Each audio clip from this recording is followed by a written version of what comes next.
Hi and welcome to another daily self-love debrief. My name is Stephanie. This is Project Glow, and Glow stands for gratitude, love, ownership and wisdom, and they are the 4 foundational pillars of soulful, lasting self-love. Now this week I'm dedicating all the daily debriefs to the topic of love and dating and relationships. They are all part of one of my courses called Wait Before You Date, which is all about telling you what kind of information and what kind of work you need to do before you ever go on a single date. And if you are in a relationship already, it's high time that you spend some time doing these exercises, because when you love what you have, it becomes what you want.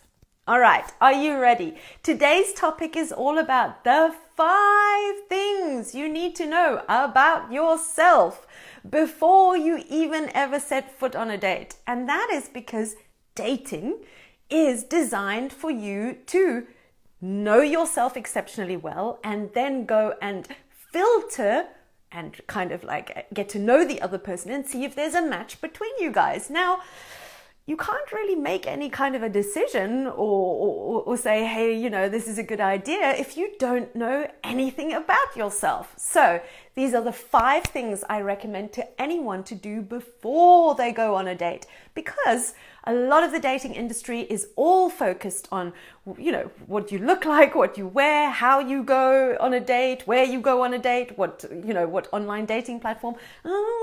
You need to do something first before you ever start going in that direction. You need to understand who you are. Right, are you ready? Dun, dun, dun, dun. Number 1, you need to understand and deeply know your values and needs. Now, these are not values like honesty, integrity. Values, in terms of the work by Dr. John DeMartini, he's the dude on values. It's all about, what do you spend your time, what do you spend your money, your energy, your thought. Basically, what is your internal blueprint? What is most important to you? Of course, there are concepts that are commonly referred to as values, but we're going to just set them aside and we're going to think of your inner compass or your inner blueprint. What makes your heart sing? What do you spend your time doing? What do you always have energy for? Because you know what? If you're going to spend a considerable amount of time with somebody else, they either need to be on board with it, interested in it, or hey presto, even better if they're into it as well. Well, wouldn't that be great? Your needs, on the other hand, well, let's face it, if you are a mature person, you have been through a couple of relationships by now, and you will kind of know what works for you and what doesn't. Are you a person that needs a lot of space? Are you not a person that needs a lot of cuddles? Do you need a lot of text messages? How much time do you actually want to spend with that person? And then also the really super big questions about, you know, children or marriage and all those kind of things. You need to take some time and really write it down, write it out. And also decide what is absolutely non-negotiable. So if you decide, you know, you cannot live with a smoker or somebody that, you know, doesn't take care of their body or whatever that is for you, you need to understand who you are and kind of go, okay, this is who I am, this is what I need, and then step into that arena of dating. Right. Number 2. And some of you may never have heard of this before. There is such a thing as called attachment theory. It basically is a psychological concept that quantifies and talks about what kind of parenting effect your childhood had on you. So you come out of your childhood mostly being imprinted in terms of how you then love other people. The 2 big ones in there are anxious and attached.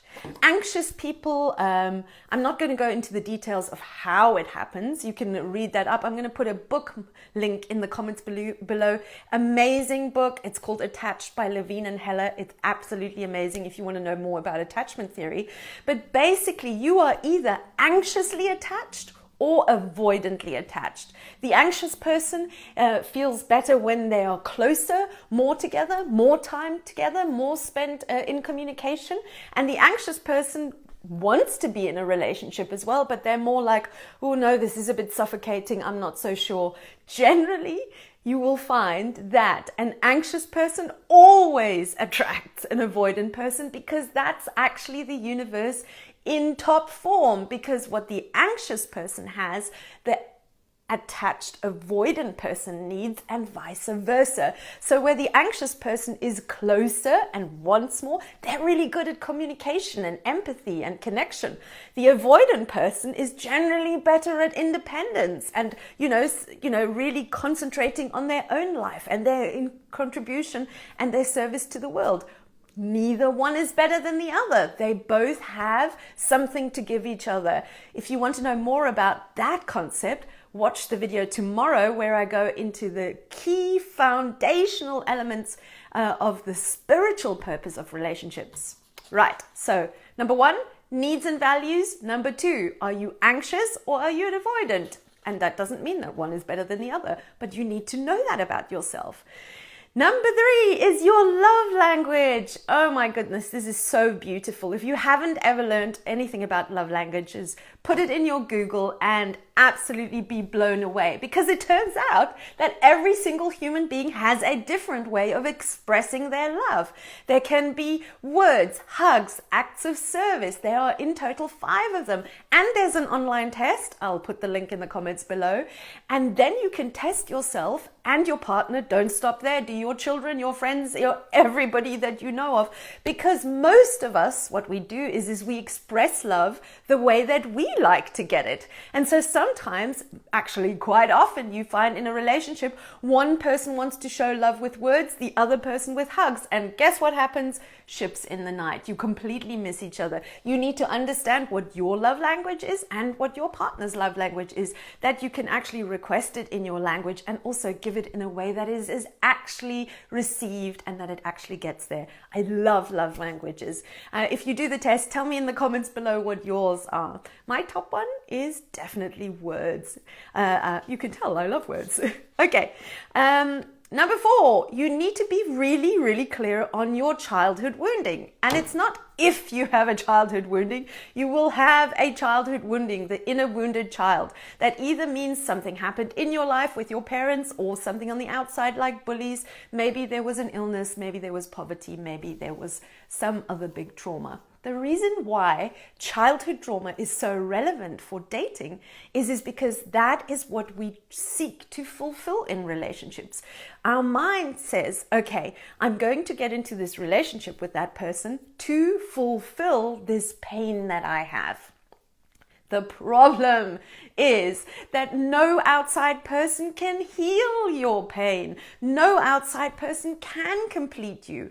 And if you're not completely and utterly aware of what your pain is, you're going to get triggered, you're going to get upset, you're going to feel let down because you have this unrealistic expectation that the other person is there to fix you. They are not, because, and really be honest with yourself now, are you looking for a parent or are you looking for a partner? Because relationships are built on 2 equal partners coming together in the celebration of love, not one deficient, defective person looking to get themselves completed and healed and made whole. That's not how it works. And that's usually why relationships go down the toilet, because we have unrealistic expectations that the other person should be doing something that we even haven't done for ourselves yet. The last one, and this is super important. Do you have an internal or an external locus of control? Which means, do you believe that other people out there control life, or actually that no matter what happens to you, you are in charge of what your mind perceives? Here's why that's so important. And please, if you haven't figured it out yet, all sorts of suffering and fear and trauma and all sorts of pain and God knows what you want to call it happens when you think that you are a victim of the world. Because in truth, a lot of stuff is going to happen to you, but you have the last say because you control how your mind perceives it, how your emotions feel it, and then the actions you take from there. Because that's why we do personal development. That's why we get so deep into spirituality, to actually become the master of our emotions and the master of our lives. But check yourself. Because if you have an external locus of control and you feel that other people are in control of how you feel, then you are a sitting duck in relationships, because guess what? That person's going to be themselves. They're going to come into the relationship with equal challenge and support. They're going to be nice and mean, because every single person, every single event, everything that ever happens is governed by the rule of equal light and dark. And when you feel that an external person has the power and the control over your relationships, or even over your dating, then you are a sitting duck for pain and heartbreak. And that's not because the other person is mean, but because you have unrealistic expectations about life, the universe, yourself. So check yourself, internal or external locus of control. Thank you so much for being on these lovely videos with me. You can see the whole back catalog of these videos on YouTube. I usually do a little bit snippets of an intro on my Instagram. And also, if you want to see more of them, make sure you like this page. And if you have any questions or any requests, please put them in the comments below. Thank you, thank you, thank you. I really deeply appreciate you spending time with me, and I will see you tomorrow in the next video.